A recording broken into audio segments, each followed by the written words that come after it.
You know, folks, there's one thing that I've had wrong about MAGA this entire time.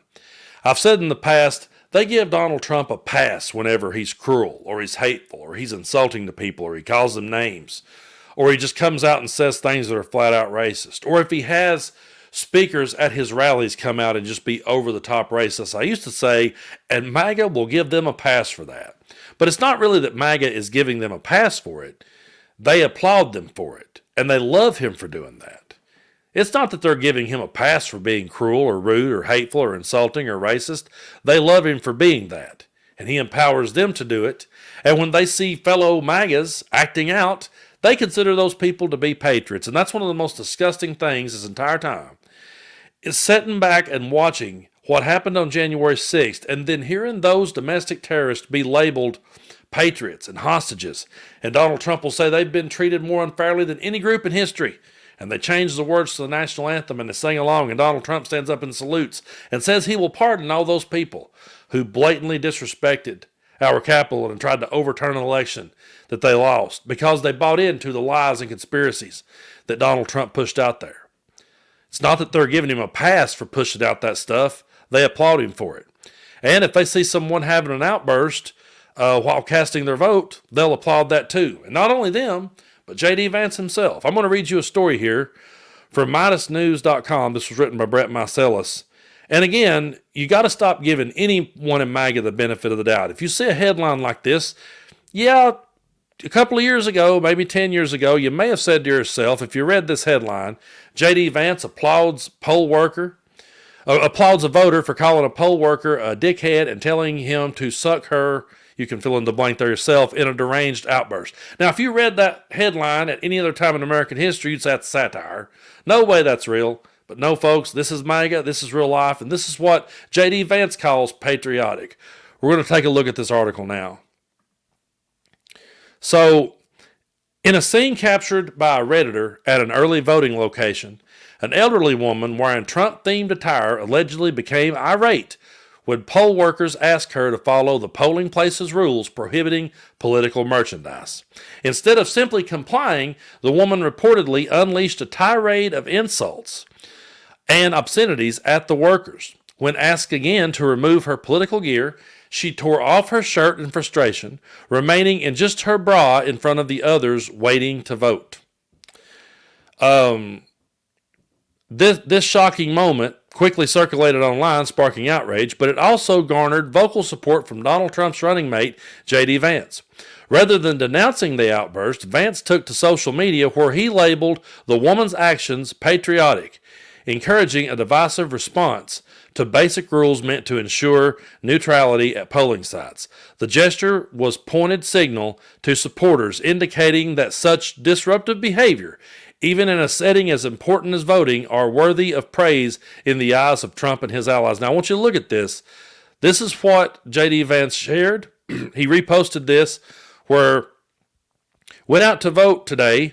There's no political merch sign. Woman comes to vote wearing a Trump gear, gets told she can't. She calls one poll worker a dickhead, removes her shirt, rips her shirt off, and then told another poll worker to suck her you know what, and this is why she votes for Trump. And JD Vance said, what a patriot. That is the world that we live in, folks. That is MAGA. And that's why they disgust me so bad, that they would call that type of outburst patriotic. When he calls that type of outburst patriotic, what does that say to other people who wants to do it? They say, hey, we got free reins to do it. JD Vance says that's patriotic. And so there will be more outbursts because of that. He couldn't distance himself from it. He couldn't call it out. Instead, he called it patriotic. And when Tony Hinchcliffe came out and went off on a racist tirade at Trump's Madison Square Garden Nazi rally, JD Vance says, well, you know, it may have been a racist joke, but hey, who cares? And no, I'm not making this up. Take a look. Now, I've heard about the joke. I haven't actually seen the joke that you mentioned, but I think that it's telling that Kamala Harris's closing message is essentially that all of Donald Trump's voters are Nazis and you should get really pissed off about a comedian telling a joke. That is not the message of a winning campaign. And most importantly, it's not the message of a person who's fit to be the president of the United States of America.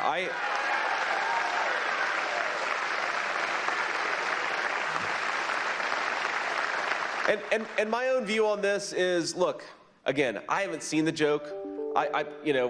Maybe it's a stupid racist joke, as you said. Maybe it's not. I haven't seen it. I'm not going to comment on the specifics of the joke. But I think that we have to stop getting so offended at every little thing in the United States of America. I'm so over it. You know, that is one argument I'm so sick and tired of hearing. People just need to stop getting offended these days. People just really need to stop being so sensitive. And I've seen people comparing what Tony Hinchcliffe did to Don Rickles, who me and my grandmother grew up watching, and we watched him roast everyone, and we laughed along at it. That's because when Don Rickles was roasting Red Fox, he was standing beside Red Fox. And he followed it up with a friendly gesture at the end. You can go watch any of those roast. Don Rickles would roast Red Fox, and at the end he would turn and say, Red, you know I love you, I respect you, you're one of the all-time greats, and they would shake hands and hug. That's a roast. What Tony Hinchcliffe did is not a roast at all. What Tony Hinchcliffe did is went out there and said racist jokes that, by the way, the Trump campaign approved. They looked at everything he was going to say, and one of the things that he was going to say, he was going to call Kamala Harris the C word. They said that wouldn't fly, and for him to not say that. But all the stuff he said about Puerto Rico, all the stuff he said about black people and watermelons, all of the racist jokes that he made, those weren't deal breakers for the Trump campaign. And now they're trying to spin this that, well, the left's just getting all worked up over jokes, man. Can't the left take a joke? It wasn't jokes because you were saying it. You weren't saying it in joking. Donald Trump has been out there on the campaign trail this entire time demonizing immigrants, demonizing people coming to this country to find a better way of life. That wasn't a joke in that setting. That wasn't a comedic roast. That had nothing to do with that. And to all the people out there that says stuff like, man, these people are there so easily offended, they could have never watched All in the Family, man. If people back in and had watched All in the Family and seen Archie Bunker, they'd have got offended. No, they would have got offended, but it would have been in complete and total reverse as to what they think. They would have got offended because Carol O'Connor was actually a bleeding heart liberal. So is Rob Reiner to this day. And that show was designed to show in a satirical way the stupidity of Archie Bunker. You got to remember that the word satire is the meaning of the word satire is the use of humor, irony, and exaggeration to expose the stupidity of someone's beliefs. That's what Archie Bunker was. That's what All in the Family was. It was satire. What Tony did was not satire at all. That wasn't put there for that. That was put there to further Donald Trump's division. And that's not me not being able to take a joke. It's me recognizing that someone out there has taken comedy and used it to spew and spread their racism.